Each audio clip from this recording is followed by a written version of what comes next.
Ini adalah kisah tentang sosok legendaris Nyi Roro Kidul yang datang ke ceramah akbar setelah lebaran dari Kang Ujang Bustomi, seorang ulama masyhur dari Cirebon, bukan untuk mendengar, tapi untuk menjatuhkannya.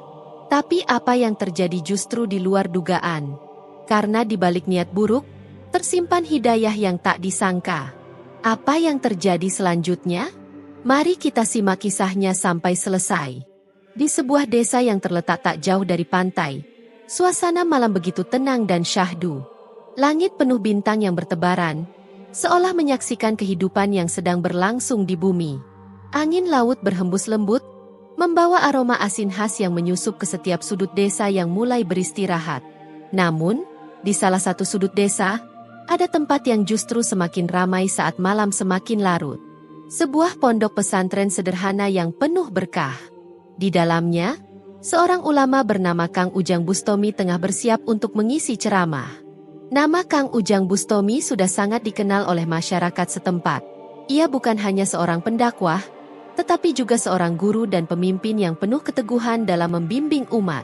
Setiap kata-katanya memiliki kekuatan, bukan hanya karena ilmunya yang luas, tetapi juga cara penyampaiannya yang mampu menyentuh hati. Sejak kecil, Kang Ujang Bustomi telah dididik dalam lingkungan yang kental dengan nilai-nilai Islam. Ia tumbuh di bawah bimbingan para ulama besar di pesantren, mendalami Al-Quran, hadis, dan ilmu-ilmu Islam lainnya. Namun, yang paling membuatnya dihormati bukan hanya ilmunya, tetapi juga kelembutan hatinya dalam menghadapi berbagai persoalan umat. Banyak orang datang kepadanya untuk meminta nasihat, mencari jawaban atas berbagai permasalahan hidup, dari yang kecil hingga yang besar, dari yang sederhana hingga yang kompleks. Bagi Kang Ujang Bustomi, dakwah bukan hanya sekadar menyampaikan ilmu, tetapi juga menjadi jalan untuk menyentuh hati, menanamkan ketenangan, dan membimbing manusia kembali kepada Allah.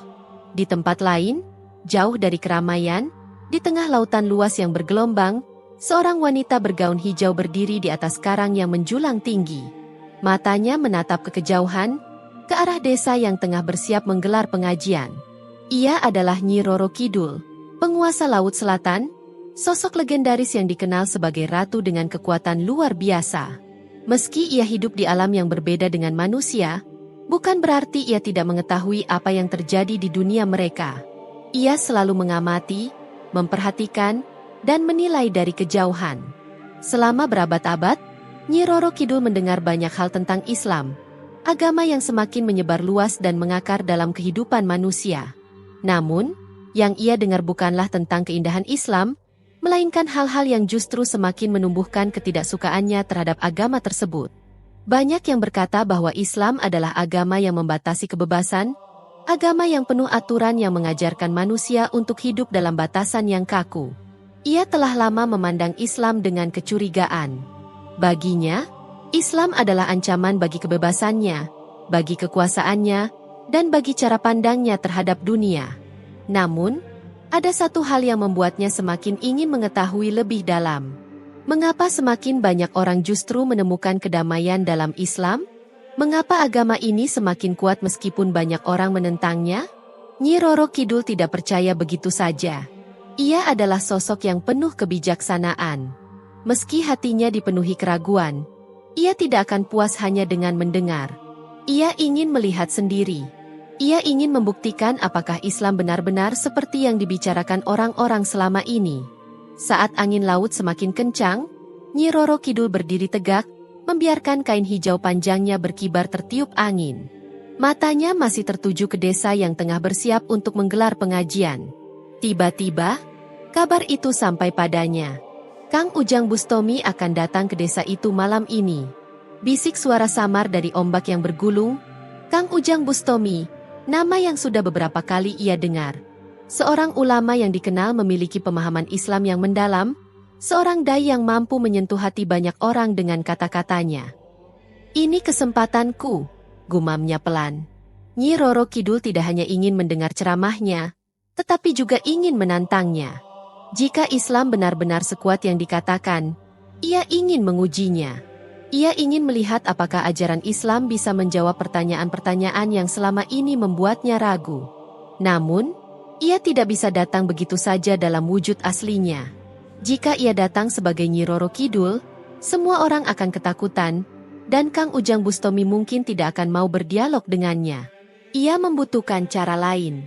Dengan kekuatan yang dimilikinya, ia mengubah wujudnya dalam sekejap. Sosoknya yang anggun berubah menjadi seorang nenek tua renta. Kulitnya keriput, rambutnya putih keperakan, tubuhnya membungkuk, dan di tangannya tergenggam sebuah tongkat kayu. Senyum tipis tersungging di wajahnya. Sekarang, mari kita lihat seberapa kuat keyakinan mereka, gumamnya. Di desa, para jamaah mulai berkumpul.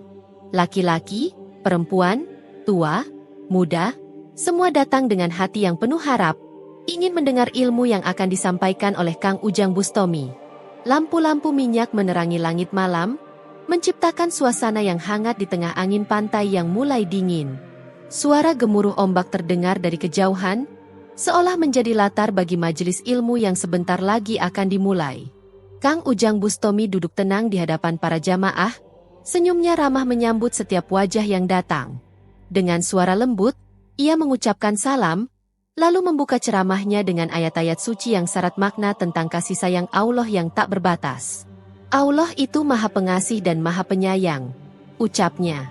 Tak satu pun makhluk di dunia ini yang luput dari perhatiannya. Bahkan, ujian yang kita alami pun adalah bentuk cintanya kepada kita.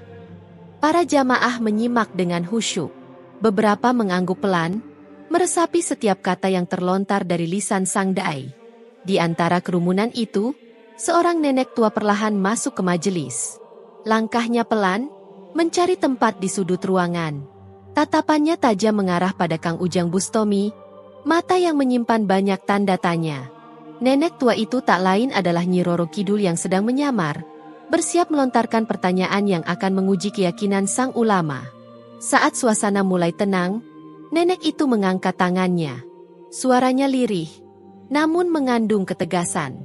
"Ustaz," ujarnya, "engkau berkata Allah Maha Penyayang. Tapi mengapa aku, seorang nenek tua, harus hidup dalam kemiskinan sepanjang hidupku? Mengapa aku harus menderita, sementara orang lain hidup dalam kemewahan?" Majelis hening. Pertanyaan itu seolah membelah keheningan, mengguncang batin para jamaah. Kang Ujang Bustomi menatap nenek itu dengan penuh kelembutan. Dia tahu, ini bukan pertanyaan biasa. Dengan tenang, ia menjawab, "Nek, sebelum saya menjawab, izinkan saya bertanya. Apakah nenek percaya bahwa semua yang terjadi di dunia ini berada dalam kendali Allah?" Nenek itu diam sejenak, lalu mengangguk perlahan. "Banyak yang bilang begitu, tapi aku masih bertanya-tanya. Jika memang Allah berkuasa atas segalanya, mengapa penderitaan dibiarkan terjadi?" Kang Ujang tersenyum. "Sebab kasih sayang Allah tidak selalu hadir dalam bentuk kesenangan, Nek. Kadang, ia datang melalui ujian." Para jamaah mulai berbisik, tertarik dengan arah pembicaraan. Nenek tua itu mengernyit. Bagaimana mungkin ujian adalah wujud kasih sayang? Jika benar Allah Maha Penyayang, seharusnya penderitaan tidak perlu ada. Kang Ujang mengangguk pelan. "Nek, pernahkah nenek melihat seorang ibu memaksa anaknya minum obat pahit?" Nenek itu mengangguk. "Itu hal biasa." "Apakah si ibu membenci anaknya?" tanya Kang Ujang. "Tidak," jawab nenek itu cepat. "Ia justru ingin anaknya sembuh." Begitulah cara Allah menunjukkan kasih sayangnya. Melalui ujian, Allah ingin kita tumbuh, mendekat padanya, dan kembali dalam keadaan yang lebih baik. Nenek itu masih tampak ragu. Tapi bagaimana dengan orang yang terus hidup dalam kesulitan? Apakah itu adil?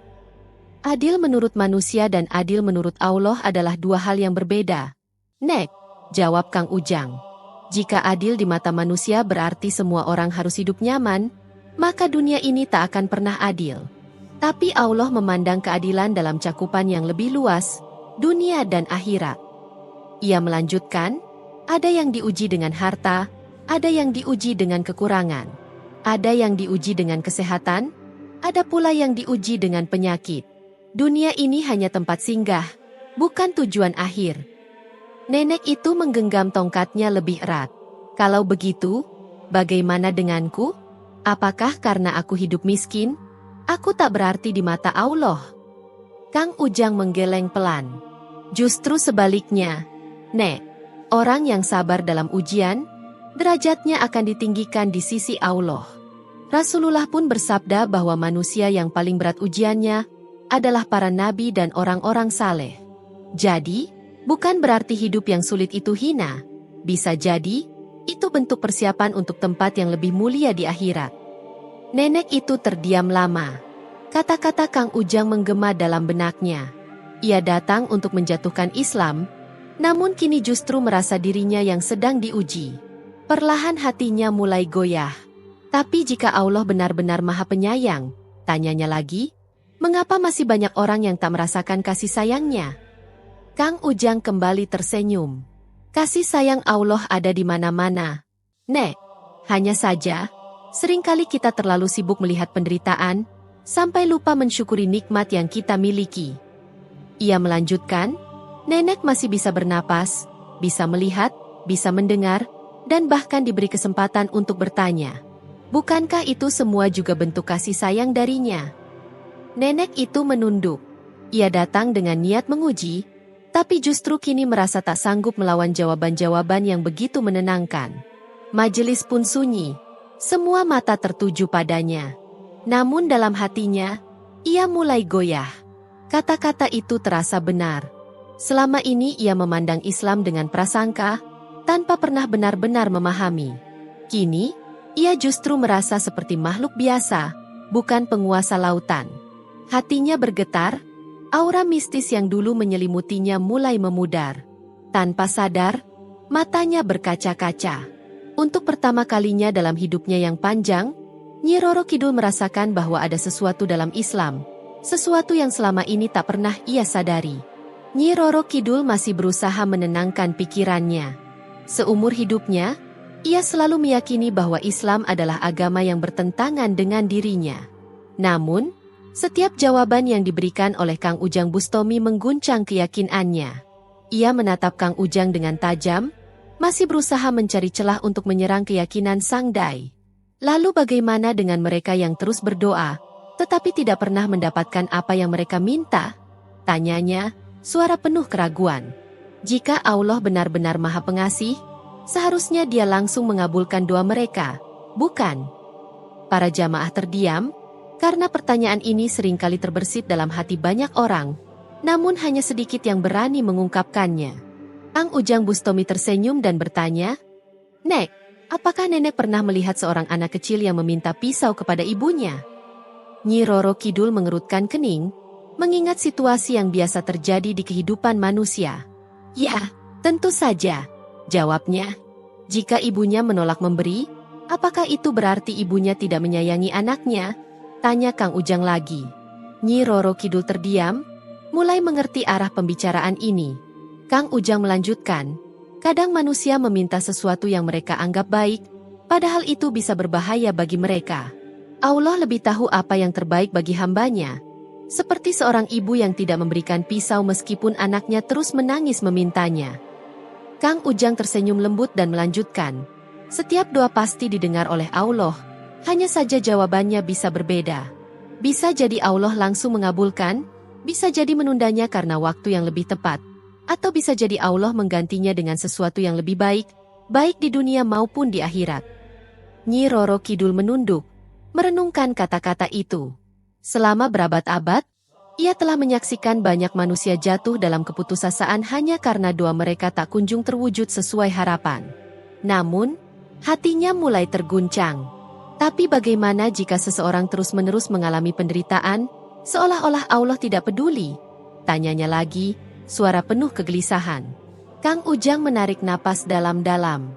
Nek, ada kisah tentang seorang lelaki yang hidup dalam kemiskinan dan penderitaan.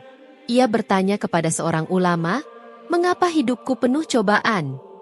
Ulama itu tersenyum dan berkata, jika Allah mencintai seorang hamba, maka Dia akan mengujinya, karena dengan ujian itu, Allah ingin melihat siapa yang benar-benar beriman dan siapa yang hanya berpura-pura. Kang Ujang menatap Nyi Roro Kidul dengan penuh kelembutan. Allah tidak pernah membiarkan hambanya menderita tanpa alasan. Setiap cobaan yang datang adalah bentuk kasih sayangnya. Karena di balik kesulitan, Selalu ada kemudahan. Nyi Roro Kidul merasa dadanya semakin sesak. Ia datang untuk menantang Islam, tetapi kini justru dirinya yang semakin tersudut. Selama ini, ia melihat dirinya sebagai makhluk yang kuat, penguasa Laut Selatan yang disegani oleh banyak orang. Namun di hadapan Kang Ujang Bustomi, ia merasa kecil. Untuk pertama kalinya dalam hidupnya, Nyi Roro Kidul merasakan ketenangan yang aneh, seolah-olah ada beban yang perlahan terangkat dari hatinya. Ia menatap Kang Ujang Bustomi dengan pandangan yang berbeda. Jadi, menurutmu Allah benar-benar mencintai semua makhluknya? Tanyanya, suaranya mulai melunak. Kang Ujang tersenyum lembut. Tentu, Nek. Kasih sayang Allah meliputi seluruh alam semesta, bahkan kepada mereka yang membangkang sekalipun. Allah masih memberi mereka kesempatan untuk kembali. Kata-kata itu menyentuh hati Nyi Roro Kidul. Ia mulai bertanya-tanya, selama ini apakah ia benar-benar memahami arti kasih sayang yang sesungguhnya? Tanpa berkata apa-apa lagi, tiba-tiba sebuah cahaya hijau menyelimuti tubuhnya. Para jamaah terkejut melihat sosok Nyi Roro Kidul yang berubah dalam sekejap, menjadi seorang wanita berbalut kain hijau kebiruan dengan mahkota di kepalanya. Semua orang terdiam. Tidak ada yang berani bersuara. Kang Ujang Bustomi tetap tenang, menatapnya dengan penuh kedamaian. Nyi Roro Kidul, ucapnya pelan. Wanita itu menatapnya dengan mata penuh emosi. Aku selalu berpikir bahwa Islam adalah musuhku, tapi sekarang aku tidak tahu lagi apa yang harus kupikirkan. Tanpa berkata lebih lanjut, Nyi Roro Kidul berbalik dan berjalan menjauh. Para jamaah masih tertegun, menyaksikan sosoknya yang perlahan menghilang dalam kabut mistis. Pada saat itu, semua orang menyadari sesuatu yang luar biasa. Bahkan makhluk sekuat Nyi Roro Kidul pun bisa merasakan getaran kebenaran Islam. Mereka yang sebelumnya hanya mendengar tentangnya dari cerita rakyat kini menyaksikan sendiri perubahan luar biasa ini. Kang Ujang Bustomi menatap kabut tipis yang mulai memudar. Tidak ada amarah, tidak ada rasa takut, hanya ketenangan dan keyakinan bahwa benih kebenaran telah ditanamkan di hati makhluk tersebut. Beberapa jamaah mulai berbisik, mencoba memahami kejadian luar biasa yang baru saja mereka saksikan. Apakah ini pertanda bahwa kebenaran Islam bisa menyentuh siapa saja? Gumam salah seorang dari mereka. Kang Ujang Bustomi tersenyum tipis, lalu berkata, hidayah adalah hak prerogatif Allah. Siapapun yang dikehendakinya, pasti akan menemukannya, cepat atau lambat. Di tempat lain, di tengah kabut mistis yang menyelimuti lautan, Nyi Roro Kidul berdiri di ujung karang, memandang ombak yang menghantam keras. Pikirannya terombang-ambing, seolah ada sesuatu yang berubah dalam dirinya, sesuatu yang selama ini ia abaikan.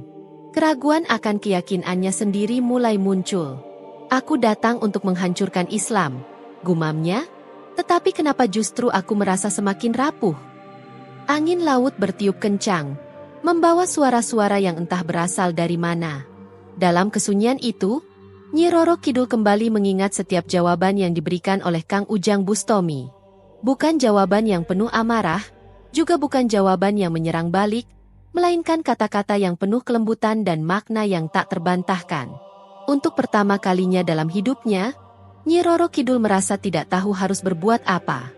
Ia memejamkan mata, mencoba memahami perasaan aneh yang menguasai hatinya. Selama ini ia merasa dirinya adalah makhluk paling berkuasa, tak tersentuh oleh ajaran apapun. Namun kini, ia mulai sadar bahwa ada sesuatu yang lebih besar dari dirinya. Kata-kata Kang Ujang Bustomi terus bergaung dalam pikirannya. Allah tidak pernah membiarkan hambanya menderita tanpa alasan. Setiap cobaan adalah bentuk kasih sayangnya. Nyi Roro Kidul menghela napas panjang. Apakah selama ini aku telah salah? Apakah kebencianku terhadap Islam hanyalah kesalahpahaman yang terpatri selama berabad-abad? Ia tidak tahu jawabannya. Yang ia tahu, ia tak bisa lagi melihat Islam dengan kebencian yang sama seperti dulu. Malam semakin larut, namun hatinya terus bergejolak. Seolah ada pertempuran besar dalam dirinya, antara kebencian yang telah lama ia genggam dan kebenaran yang perlahan meresap ke dalam jiwanya. Ia menatap bulan yang bersinar terang di atas lautan, lalu bergumam, mungkin sudah saatnya aku mencari kebenaran yang sesungguhnya. Dengan satu gerakan, Ia melesat ke dalam lautan, menghilang dalam kilauan air yang berpendar hijau keemasan. Kepergiannya kali ini berbeda, bukan sebagai makhluk yang ingin menghancurkan, tetapi sebagai jiwa yang mulai mencari. Di desa tempat pengajian itu berlangsung, para jamaah masih memperbincangkan kejadian tadi. Beberapa masih terkejut, sementara yang lainnya mulai memahami bahwa kejadian tersebut bukan sekadar fenomena mistis, melainkan tanda kebesaran Allah yang mampu mengubah hati siapapun. Kang Ujang Bustomi hanya tersenyum, lalu berkata kepada jamaahnya, "Jangan pernah meremehkan kuasa Allah. Jika Dia berkehendak, bahkan makhluk sekuat Nyi Roro Kidul pun bisa tersentuh oleh kebenaran Islam." Di lautan luas, jauh dari hiruk-pikuk manusia, Nyi Roro Kidul terus melayang dalam pikirannya. Ia tidak tahu kemana langkahnya akan membawanya, namun satu hal yang pasti, ia tidak lagi melihat Islam sebagai musuh, dan itu adalah awal dari sebuah perjalanan baru, perjalanan yang belum pernah ia tempuh sebelumnya. Terima kasih telah menonton, dan jangan lupa untuk mendukung saluran ini dengan menekan tombol subscribe, like dan share video ini, agar semakin banyak orang yang bisa menikmati cerita-cerita menarik lainnya. Sampai jumpa di cerita berikutnya.